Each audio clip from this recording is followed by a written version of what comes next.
สบายดีทุกคนวันนี้มาพบข้าพเจ้าอีกเทอหนึ่งแกงไข่ไอทีวันนี้จะมาแก้ไขในกรณีที่แบบเมื่อเฮาพิมพ์เนาะเมื่อพิมพ์เอกสารแปลนพิมพ์ในติดนำล็อกตัวอย่างข้าพเจ้าจะพิมพ์คำว่าสบายดีสมมติว่าเนาะสบายนะสบายดีเฉพาะบางตัวอย่างตึกเฉพาะปุ่มอยู่ถ้าเทียบภาษาอังกฤษตึกJKL นี่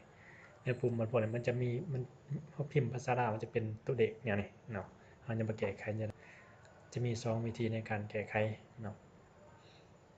กรณีที่1เมียนกดฟังก์ชันบวกนำล็อกเนาะกดพร้อมกันฟังก์ชันแล้วก็นำล็อกเมื่อกดฟังก์ชันนำล็อกแล้วถ้าว่ามันยังบ่สามารถแก้ไขได้เนาะถ้าว่ามันยังบ่สามารถแก้ไขได้ได้ให้เราเข้าไปที่ Control Panel CON นะนี่ครับมันตัวนี้ Control Panel และมาเบิ่งคำว่า EOP Access Center คลิกเข้าไปหลังจากนั้นคลิกคำว่า Start On เมื่อคลิกคำว่าตัวนี้แล้วให้มาเลือกคำว่า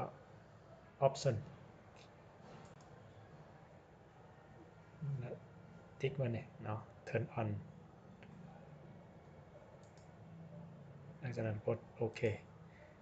เพราะฉะนั้นเขาจะปลดนำล็อกอย่างนี้มันจะเป็นสีฟ้าอย่างนี้คลิกไปนึงปุ๊บมันเป็น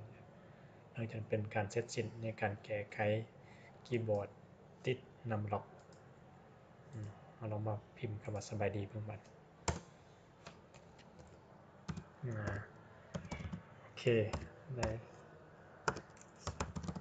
สบายดีทุกท่านเนาะคลิปนี้ถือว่าเบิดเท่านี้บางวันจะเป็นประโยชน์หลายข้อน้อยแก่ผู้ที่ประสบปัญหาแผนพิมพ์ติดนำล็อกเนาะขอขอบใจ